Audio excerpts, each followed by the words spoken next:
मुसलमान एमएलए नहीं चाहिए, मुसलमानों पे बोलने वाला एमएलए चाहिए।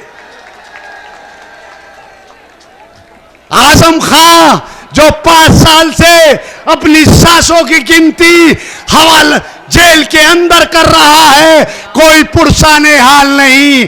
अखिलेश भैया को दिल्ली में डिटेंड किया तो पूरी समाजवादी एमएलए सड़कों पर आ गए।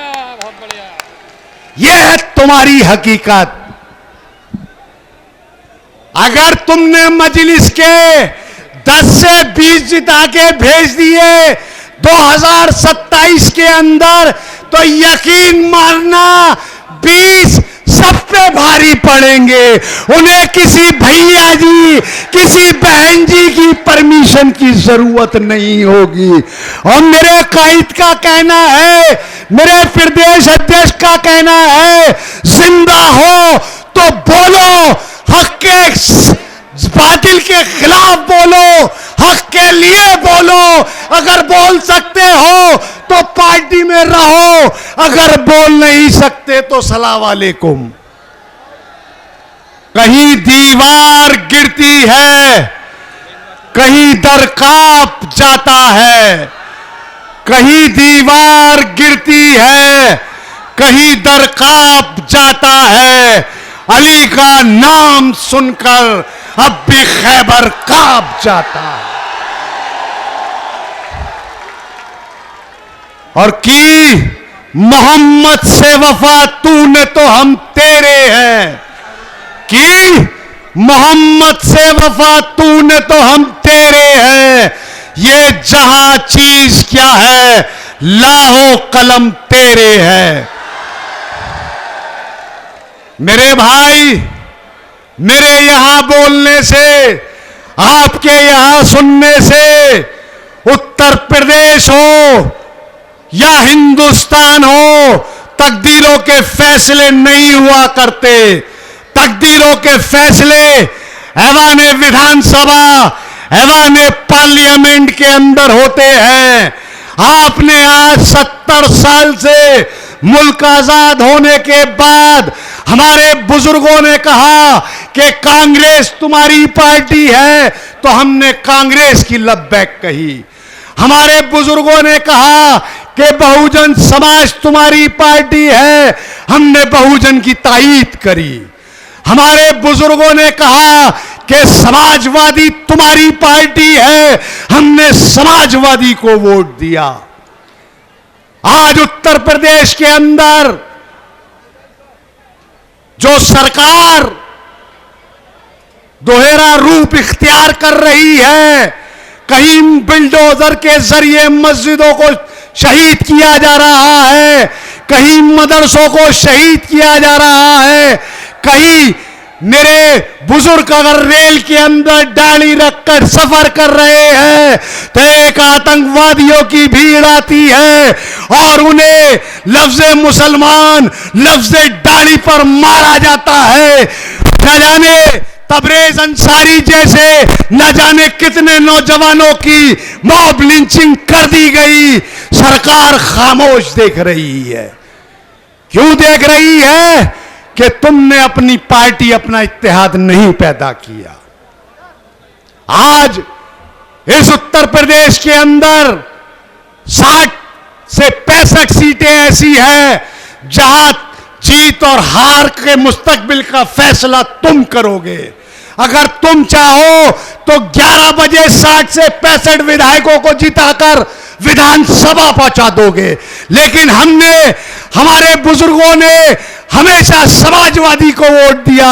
आज जौहर यूनिवर्सिटी के ऊपर बात आई है तो सबसे पहले बोलने वाला मेरे कायद जनाब बैरिस्टर असदुद्दीन ओवैसी, मेरे सदर, यूपी के सदर जनाब शौकत अली साहब हर कमजोर, हर मुस्लिम की आवाज बनकर बोलते हैं।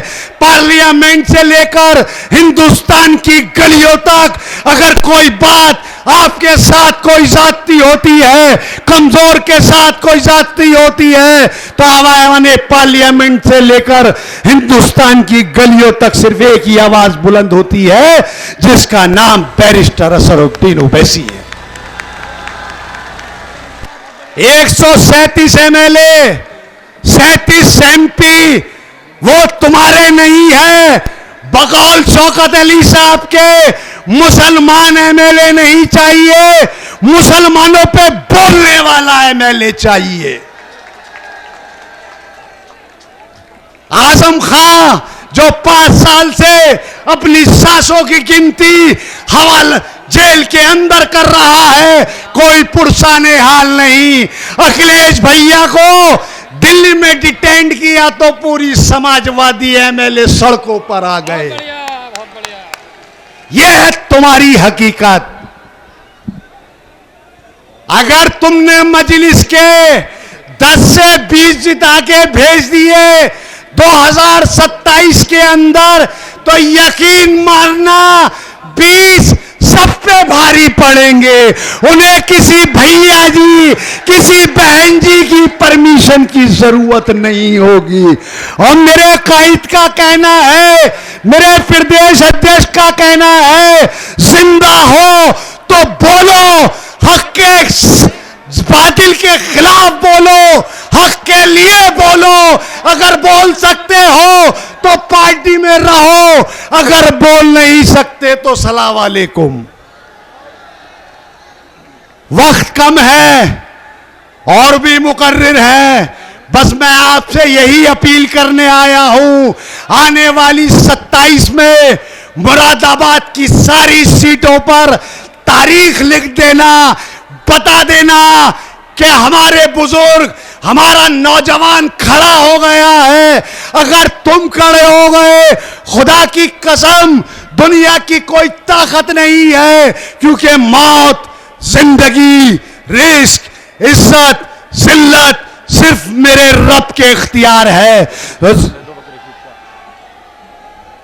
और आज इस मुरादाबाद के अंदर मैंने देखा है, क्योंकि 11 साल मुझे पार्टी के अंदर हो गए, दीवानों की तरह वकील रशीद साहब, मोहित फरगानी साहब, एहतेशाम मंसूरी साहब, ये दीवानों की तरह, ये उनकी मेहनत को मैं सलाम करता हूं।